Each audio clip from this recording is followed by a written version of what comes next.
Welcome to the Enlighten Radio Storytelling Hour at enlightenradio.org. I'm Fanny Crawford. And I'm Stasio Kowski.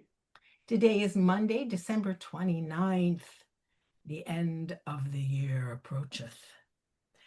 Our theme today is new beginnings and hope. Yeah. How are you, Mr. Silkowski? Oh, I'm doing fine, except for,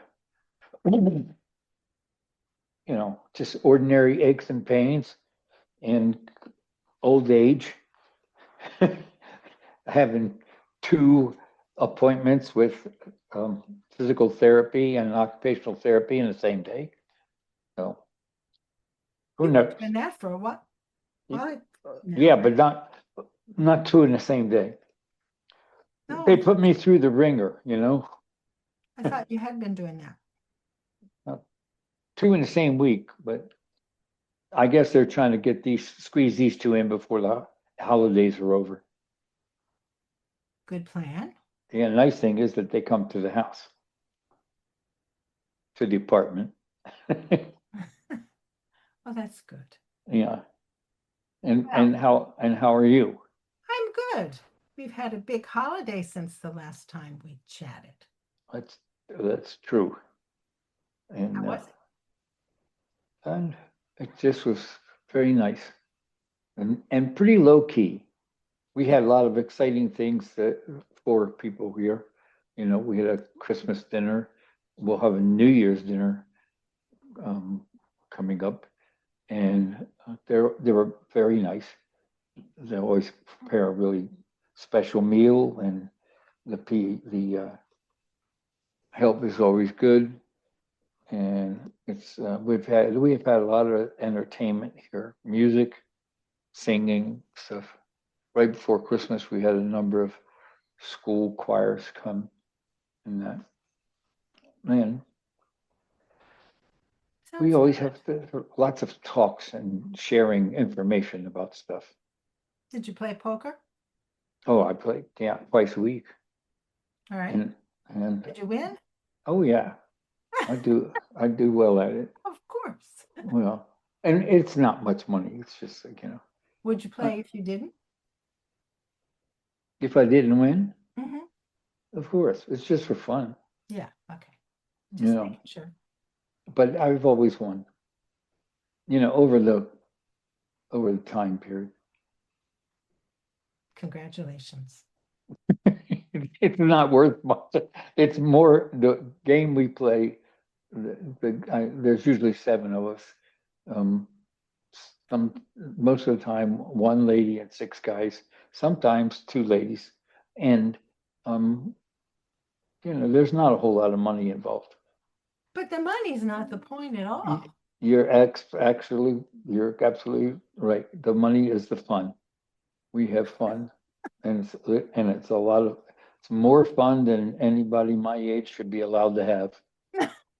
Yikes. Yeah, well, saying a lot. Yeah, I know, but you do all that laughing and stuff, you might have some kind of a stroke, or you're eating and drinking or something. Well, we don't drink, but at least I don't drink. So I'm glad to hear you're having a good time. Did you we're get to having see a the wonderful grandkids? time. Yeah, we see them pretty frequently. I think we're going to have lunch with them tomorrow. Dinner tomorrow. And we've gone to their house for dinner. They've come here for dinner. Usually on Sundays. And usually on Sundays, and it's been very nice. Did you see them for Christmas Eve or Christmas Day? What? Did we see them on Christmas Eve? Christmas Eve. Yeah. Christmas Eve we did. Yeah. That's good. Did they give you presents? Yeah, we got a wonderful present. We got a present, a gift certificate for a theater. Ooh. And there's multiple shows we can see, Very good. So yeah. And we give all our grandchildren Christmas presents, and we give our children Christmas presents, but not real presents. We give them moolah. Too hard to think of what to buy somebody in their 50s and 60s and 40s and all that stuff. I'm sure they appreciate it. Oh, they do.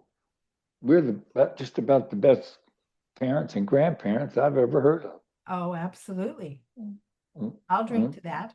There you go. So tell me, on the theme of new beginnings and hope, are you ready with a story? Oh, I am ready for a story, and I didn't even have to think too much about this because I'm living it.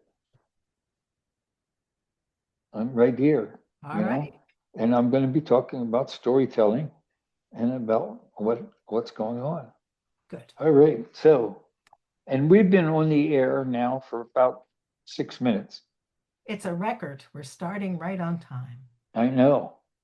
Look out. And I haven't seen that burglar behind you today, so I guess the door's closed. All He's right, here. He's just not quite lurking yet. right. What? All right. Tell him I said hi when you see him. Here we go. Um, and I'm going to start this by saying I did something that I can't change, and I wouldn't change even if I could because it would cause too much craziness. But and it was a good thing.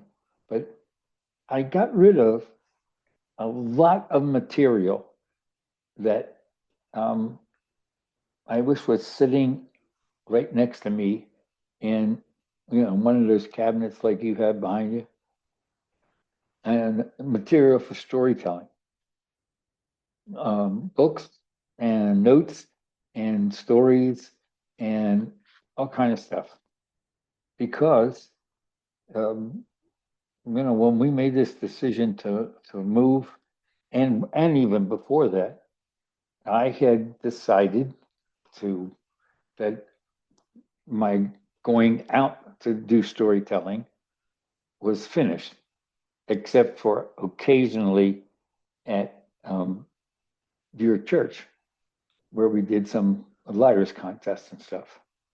And I was, in my mind, I was satisfied with that. I'd had a long run, and then we moved out here, and um, well, shortly after we moved out here, and I've told you about our place. We really like it. Everything's good. The people are nice. The staff is wonderful. The food is good. I think the food is very good. I don't have any problem with the food. Once in a while, we hear people mention stuff, but who cares? They're just too fussy. Um, anyway, shortly after I got here, um, and the lady who runs activities here, um, named Heather, very nice. She and I had a talk, and she was asking me about my background and everything, and I mentioned it. I mentioned storytelling and theater, and that. Well, her eyes opened up wide, and she said, "Storytelling? Oh boy, we could use that." And so uh, we've been here a little over 3 months, and in October and December, I did a 1 hour storytelling, and it was both those two performances were two of the most popular performances that they've had here in as far as some kind of entertainment like that. We had a room full. People loved the story. They were very complimentary, and the second story was just as good. And I told stuff that you've heard, of course, Jonathan Toomey at Christmas time, and also the story about me and my uncle Joe, the priest, and shooting up the Christmas tree when I was 6 years old. Um, and I have plans for next month, which is on us already, but I'm already working on that. I'm going to be telling a science story, and one of the real eye poppers is I found a lady here who's interested in performing love letters with me. And we're going to do that sometime in February. And In fact, today I'm going to look through the one box of materials that I have. I have a couple of boxes of materials here. I'll be looking through those materials to get my copies of love letters and give her a copy so she can take a look at it. And she has seen the show. She likes it. And we'll set up a few times to rehearse. And the wonderful thing about that is you don't have to rehearse that very often because you read it. And this will be a good place to do that. I did have to warn the activity coordinator that the show is an hour and a half. And some of the activities, if they go too long, they're not as attractive to the residents here. And sometimes we have a lot of activities going on. One of the things is playing poker means I have to make a choice sometimes between some presentations of, local things like current events, and also not local things like world events and stuff, or past history, and I've had to make a choice whether having fun playing poker, which I said was more fun that a guy my age should be allowed to have, or going to another event. So, and I've heard other people say the same thing, which is a good thing. Good, they have to make choices because we have a level of activities here that's quite good, and different times. So it's very good. And I will be able to tell a story. I think I'll be able to tell a story every month. And of course, and you know me, so I wind up telling stories anytime I get a chance to open my mouth. Sometimes I open my mouth too much, but I'm very happy with it here. Been very nice. And the people have been very receptive to the stories I've told. I'm really looking forward to telling a story that I know you've heard me tell, but I did not do it at the Unitarian Church because I don't think I've ever told science stories at any of the churches where I performed. But this one's going to be about Niels Bohr and the gold medals, and it is a good one. And it's one that I started recently recreating my notes because I could not find my notes I had for that story, and I know it pretty well, but still, I like to have all the notes for it. So I'm looking forward to it. And that'll be sometime. That'll be sometime in January, and as soon as the activity coordinator, finishes her monthly schedule, she'll let me know the date and time. And she and I have talked about how much time it'll take and stuff. One terrible thing about this, not terrible, but one thing about this science storytelling, I can't do anything with an open flame. Not even like a birthday candle. It's a house rule that no open flames. And at first I was shocked when I heard that, but I understand it. And, because of the, I guess, fire regulations or something. When they began decorating for Christmas, I was really shocked. I said, wait a minute, they got all these candles around here with, oh yeah, they're all little glass. They have all the little tiny lights in them. I mean, we probably had 500 lights in in the atrium where we eat our meals. It's like a beautiful dining hall, and we had 170 people at the Christmas dinner. in that dining hall.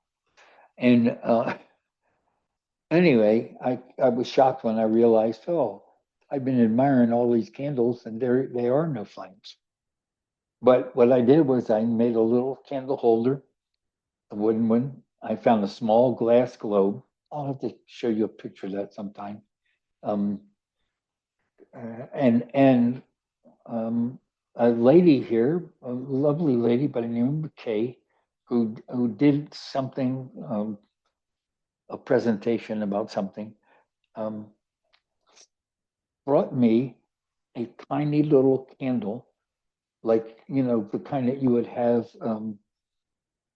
in front of maybe in front of a small statue or something, you know, with a little, it has a little metal case around it and all. So I was able to use that. It's battery operated, and at first it seemed a little bit weird to glance to the little table to my right and see this battery operated thing, but it looks just like a regular candle burning. So um, a lot smaller than some of the candles I've used in the past, but it's nice. And what is nice about it is I've had some people share stories with me, and I might even in the future. Oh, and Terry just left the room because she's doing some of the she's taking care of the place, and she went to do check on something. Um, since she's not in the room, I'll mention this. Otherwise, she might pour something on my head. I'm thinking about maybe in having a session later in 2026, a storytelling class. Like we've done at some at our um, workshops and stuff, just for fun, and put out a notice and see if I can find anybody who's interested in telling stories and maybe starting a group. And I haven't mentioned that to Terry yet because I'm a little slow on ducking things. But this is an ideal situation because I don't drive anymore. In fact, I passed my 1 year without driving. I quit last December, and I haven't been behind the wheel for a little over a year now. Um, but because of that, I wouldn't make any plans to go and do something that Terry has to drive me to, because she has to drive me to anything I have to do. Later this week, I have a doctor's appointment, and she'll have to take me to the university where my doctor is. But being here, I can do some storytelling, and it doesn't have to be well, it doesn't have to be anything like for schools and stuff like that. Um, Perhaps sometime if they ever wanted something here, they might come to they wanted to bring grandchildren in or children in, school children for something special. I'd be willing to do something there because it's right in, all I have to do is go out my apartment door with my robe on and my brain and go down to one of the rooms. And we have some very, very nice places to perform in. So, this is a new beginning and has restored uh, my hope about not losing storytelling. I was kind of actually I was kind of working on getting my mindset that I would be a retired storyteller, and now I think of myself as just a semi-retired storyteller in my own private storytelling place. And so that's my story. All right. That's very exciting. Yeah, yeah, I'm so glad to hear that. yeah. Thank you. And I've gotten some real, you know, I let Adam know after my first venture at Halloween, and of course, Adam is always so positive, and he was very nice about it, very congratulatory and stuff. And he has a job out here um, in 2026. Wow.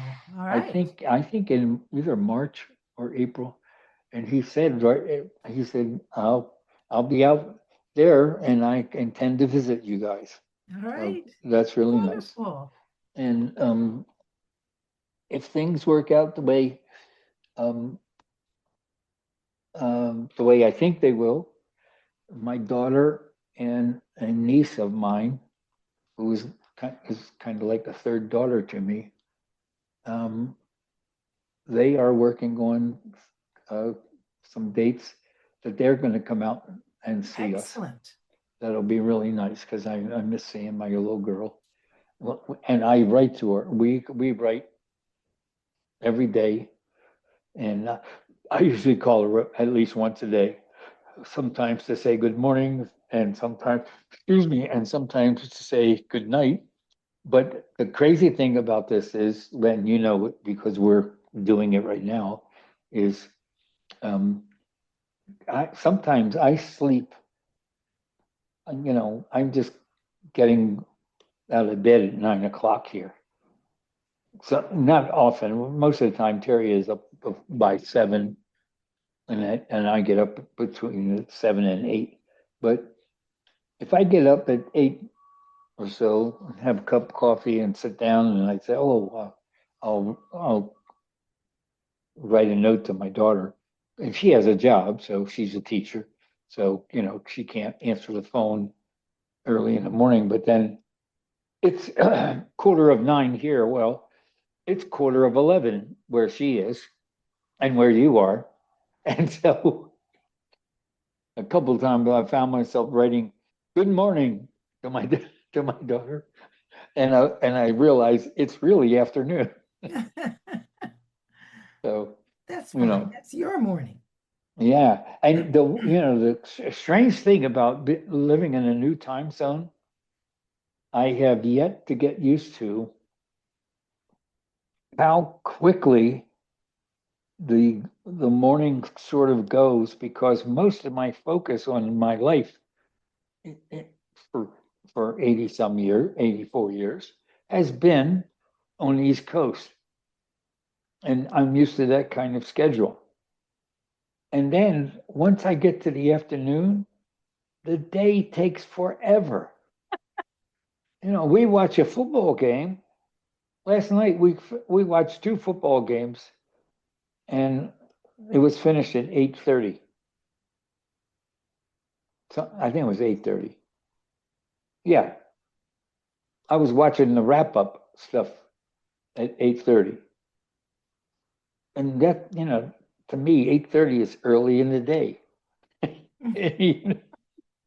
So I All right. had to Well, I had to train myself more so than ever with naps. I take a nap religiously, at 4 o'clock or even earlier.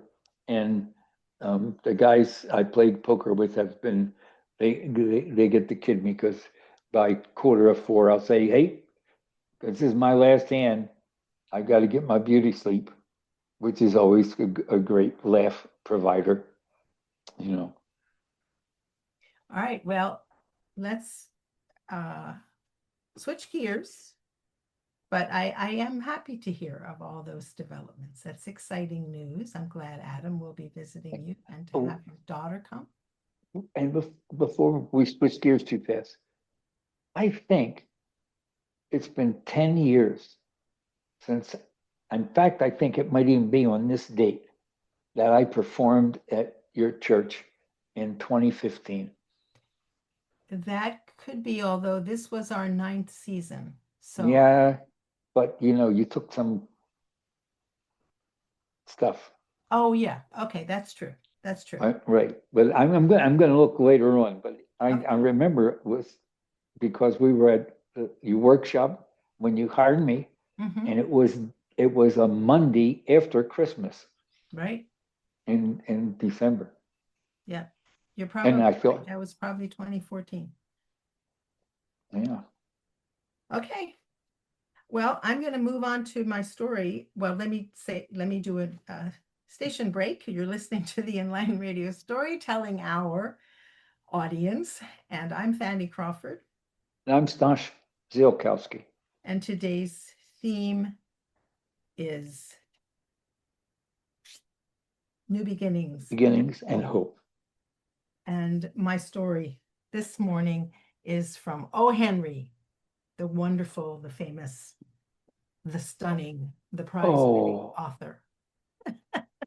This story is called The Last Leaf, and I have told a lot of O. Henry stories, but I've never told this one.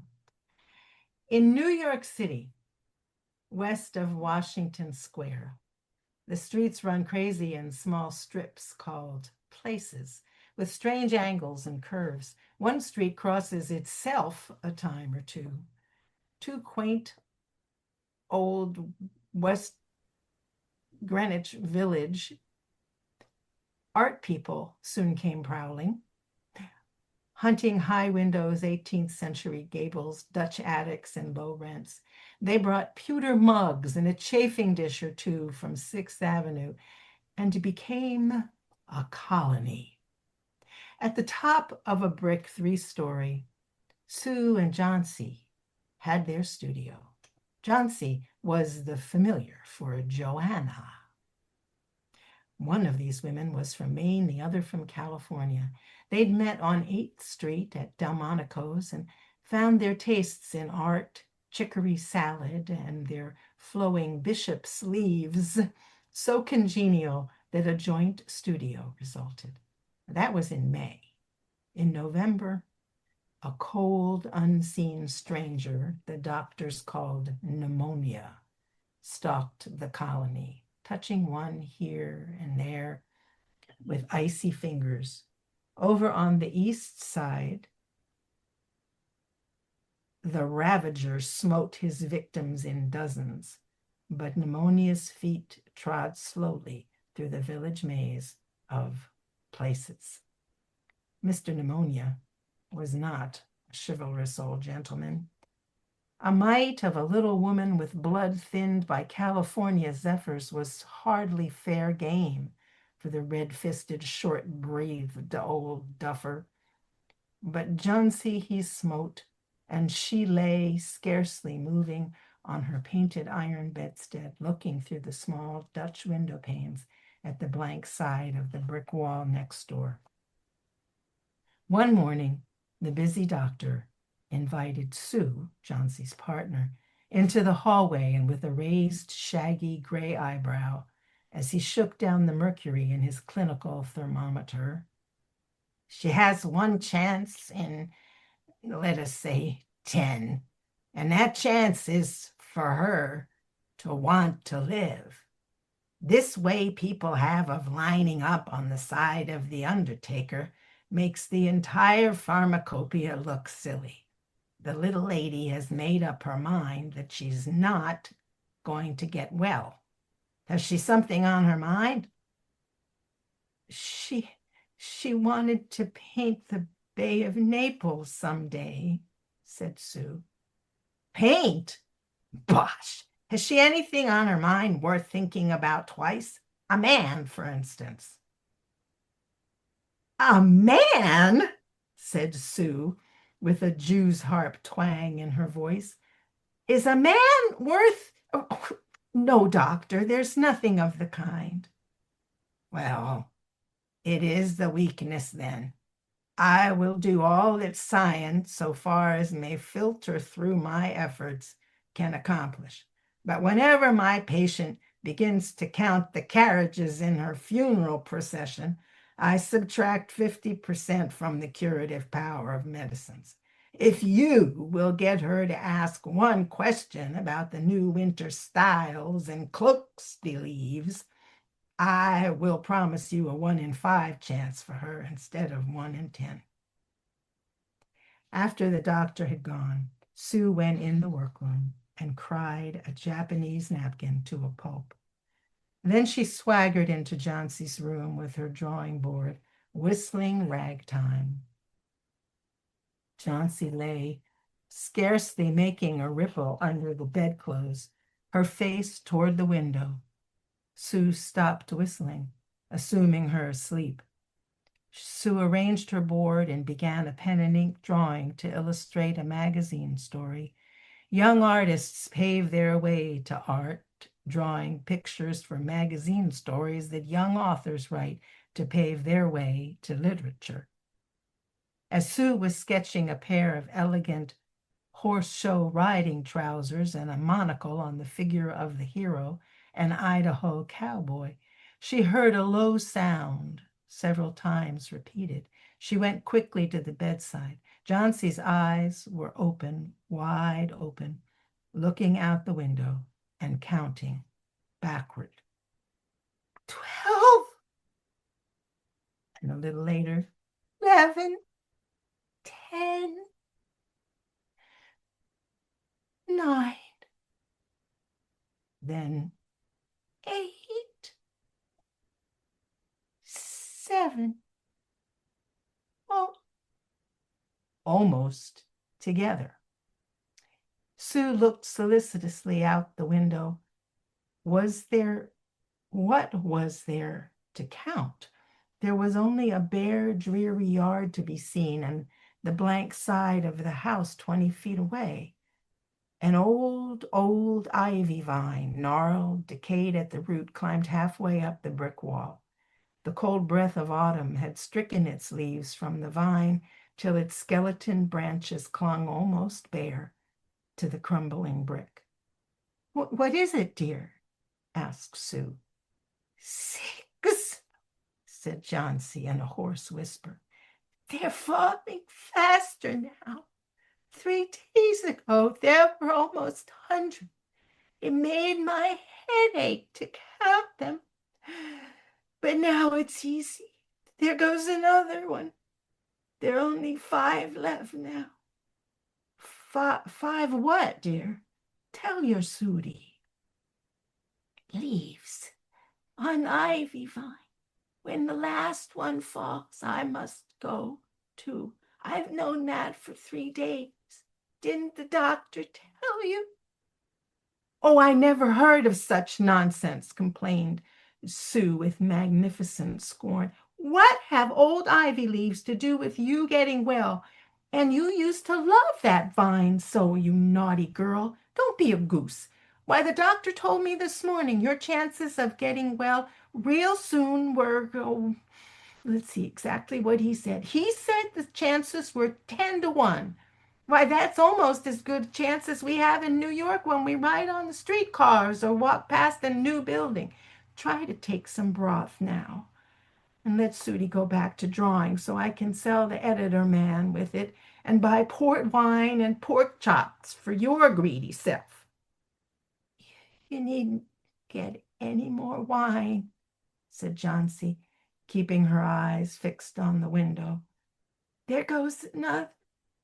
No, I don't want any broth. That leaves just 4 more. I want to see the last one fall before dark. Then I'll go too. Johnsy, dear, said Sue, bending over her, will you promise me to keep your eyes closed and not look out the window till I'm done working? I must hand those drawings in by tomorrow. I need the light, or I would draw the shade down. Couldn't you draw in the other room? Asked Johnsy, shivering now. I'd rather be here by you, said Sue. Besides, I want to keep you looking. I don't want you to keep looking at those silly ivy leaves. Tell me as soon as you've finished, said Johnsy. She closed her eyes, lying pale and still as a fallen statue. Because I want to see the last one fall. I'm tired of waiting. I'm tired of thinking. I want to turn loose my hold on everything and go sailing down. Down, just like one of those poor tie leaves. Try to sleep, said Sue, stroking her hair. I must call Behrman from downstairs, up here, to be my model for the old hermit miner I'm drawing. I'll not be gone a moment. Don't try to move till I come back. Old Behrman was a painter who lived on the ground floor beneath him. Just past 60, he had Michelangelo's Moses beard curling down from the head of a satyr along the body of an imp. Behrman was a failure in art. 40 years he had wielded the brush without getting near enough to touch the hem of his mistress's robe. He had been always about to paint a masterpiece, but had never yet begun. For several years, he painted nothing except now and then a daub in the line of commerce or advertising. He earned a little by serving as a model to those young artists in the colony who could not pay the price of a professional. He drank gin to excess, yet still talked of his coming masterpiece. He was a fierce old man who scoffed terribly at softness in anyone and who regarded himself as a special mastiff in waiting and protector of the two young artists in the studio above him. Sue found Behrman smelling strongly of juniper gin in his dimly lit den below. In one corner was a blank canvas on an easel that had been waiting there 25 years to receive the first stroke of his masterpiece. Sue told him of Johnsey's fancy and how she feared she would, light and fragile as a leaf herself, float away when her slight hold upon the world faltered. Old Behrman, red eyes plainly streaming, shouted his contempt and derision for such idiotic imaginings. Was is there people in the world with their foolishness to die because leaves they drop off from confounded vine? I have not heard of such a thing. No, I will not pose as a model for your fool hermit dunderhead. Why do you allow that silly busyness to come in the plane of her? Ah, that poor little Miss Yonsey. She's very ill and weak, said Sue, and the fever has left her mind morbid, full of strange fancies. Very well, Mr. Behrman. If you do not care to pose for me, you need not. But I think you are a horrid, old flibbertigibbet. You are just like woman, yelled Behrman. Who said I will not pose? Oh, go on. I come with you. For half hour I have been trying to say I am ready to pose. God in heaven, this is not a place in which so good as Miss Yonsey should lie sick. Someday I will paint a masterpiece and we shall go away. God in heaven. Yes. Yonsey was sleeping when they went upstairs. She pulled the shade. Sue pulled the shade down to the windowsill and motioned Behrman into the other room where they peered out the window fearfully at the ivy vine and looked at each other a moment without speaking. A persistent cold rain was falling, mingled with snow.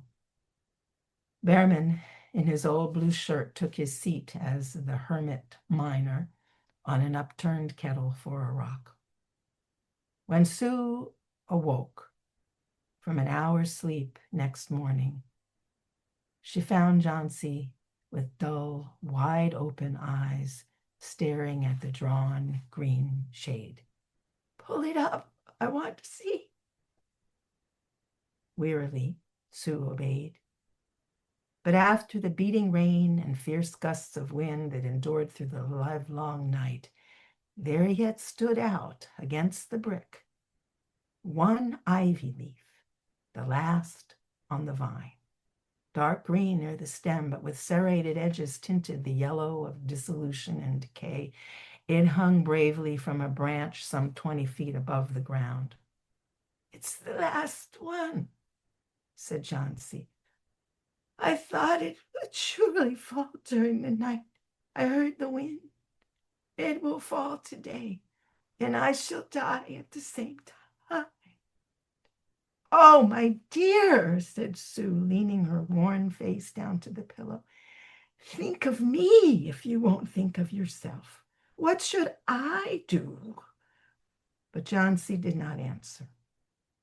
The lonesomest thing in all the world is the soul making ready to go on its mysterious far journey. The fancy seemed to possess her more strongly as one by one the ties that bound her to friendship, to earth, were loosed. The day wore away, and even though the twilight through, they could see the lone ivy leaf clinging to its stem against the wall. And then, with the coming of the night, the north wind was again loosed, while the rain beat against the windows and pattered down from the low Dutch eaves. When it was light enough, Johnsy, the merciless, commanded that the shade be raised. The ivy leaf was still there. Johnsy lay for a long time looking at it. And then she called to Sue, stirring chicken broth over the gas stove. I've been a bad girl, Sudie, said Johnsy. Something has made that last leaf stay to show me how wicked I was. It is a sin to want to die. You may bring me a little broth now, and milk with a little poured in it. No, bring me a hand mirror first, and then pack some pillows round me, and I will sit up and watch you cook. An hour later, she said, Sudie, someday I hope to paint the Bay of Naples. The doctor came in the afternoon, and Sue had an excuse to go into the hallway as he left. Even chances, said the doctor, taking Sue's thin, trembling hand in his. With good nursing, you'll win. Now I must see another case I have downstairs. Behrman, his name, I think. Some kind of an artist, I believe. Pneumonia, also. He's an old, weak man, and the attack is acute. There's no hope for him. But he goes to the hospital today to be made more comfortable. The next day, the doctor said to Sue, she's out of danger. You've won. Nutrition and care now, that's all. And that afternoon, Sue came to the bed where Johnsy lay contentedly knitting a very blue and very useless woolen shoulder scarf. Sue put one arm around her, pillows and all. I have something to tell you, little mouse. Mr. Behrman died of pneumonia today in the hospital. He was ill only 2 days. The janitor found him on the morning of the first day in his room downstairs, helpless with pain. His shoes and clothing were wet through and icy cold. They couldn't imagine where he'd been on such a dreadful night, and then they found a lantern, still lighted, and a ladder dragged from its place, and some scattered brushes, a palette with green and yellow colors mixed on it. And, oh, look out the window, dear, at the last ivy leaf on the wall. Didn't you wonder why it never fluttered or moved when the wind blew? Oh, darling, it's Behrman's masterpiece. He painted it there for you the night that the last leaf fell.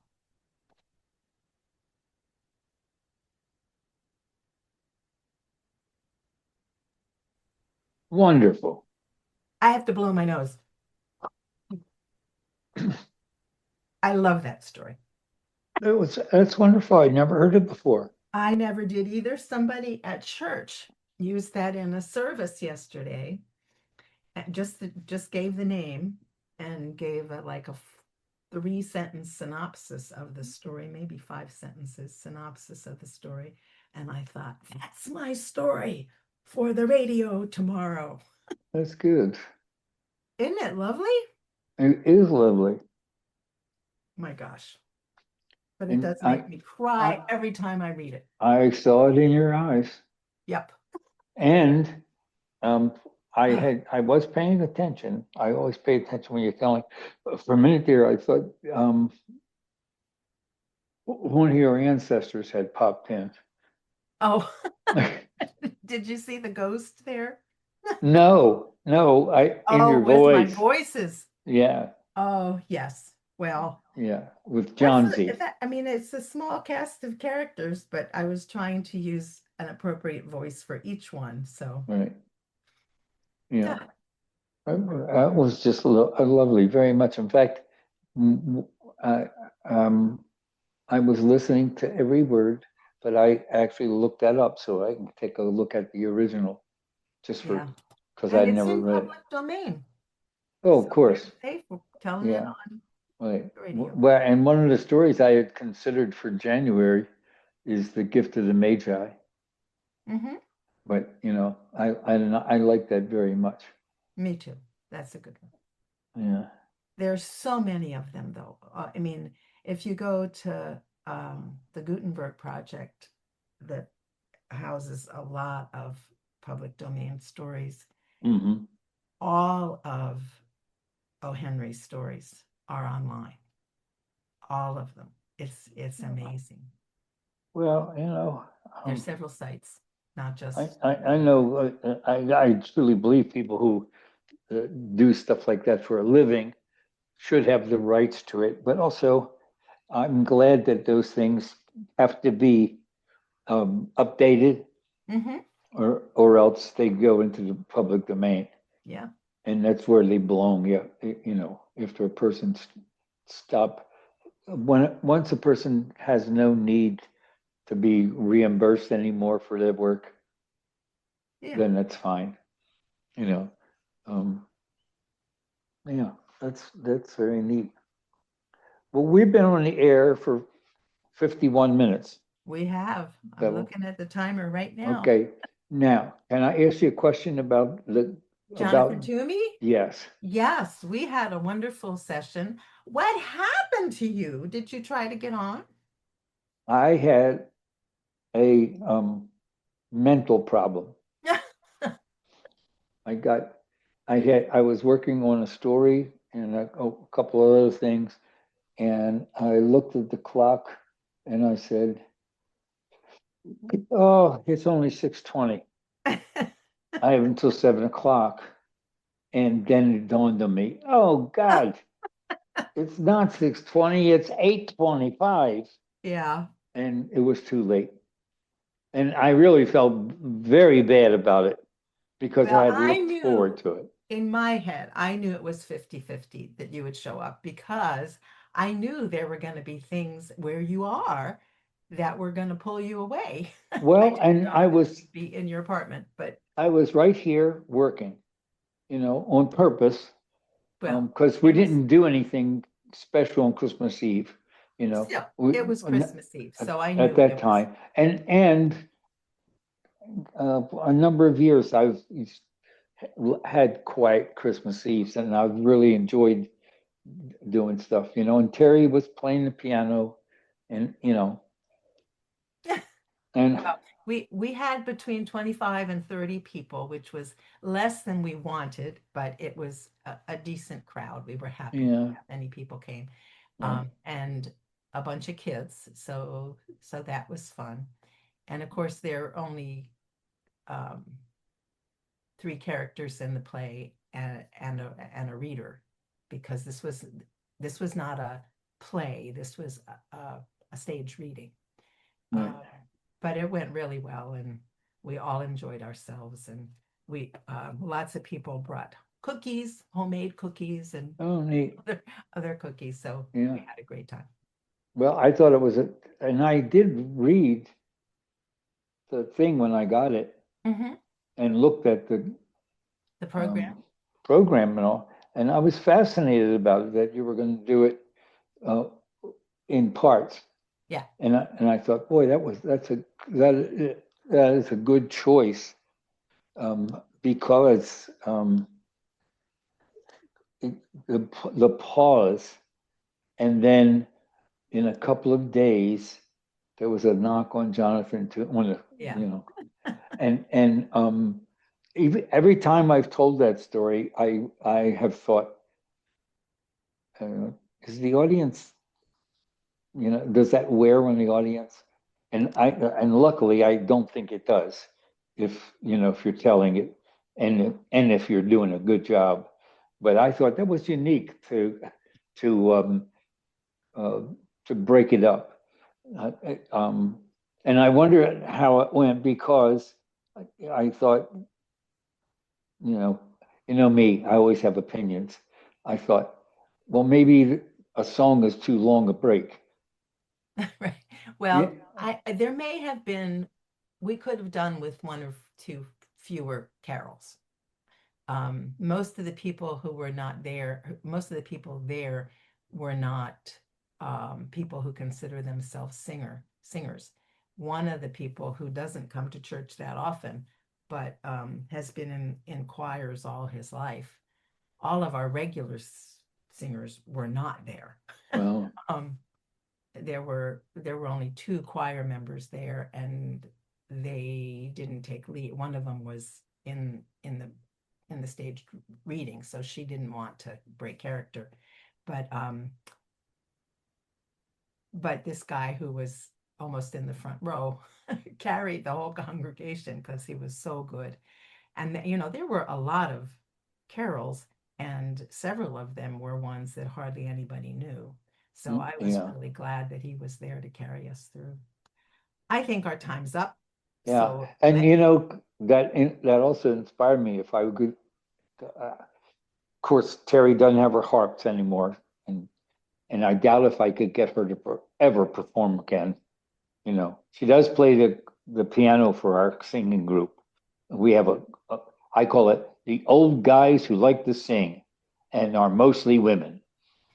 There's me, there's another guy, and then there's a third guy. We're the three steady guys in this group, and the third guy is uh, had in the past years ago had an accident, so he's kind of damaged, but he loves singing, and he likes talking to me sometimes. And I sit next to him when we sing, and we truly, this is not a performance group, but we sang on Christmas, at the Christmas dinner, and we sang on Christmas morning at 8 o'clock, and people liked it a lot. that's And wonderful. you I wish know, I had been uh, there to hear that.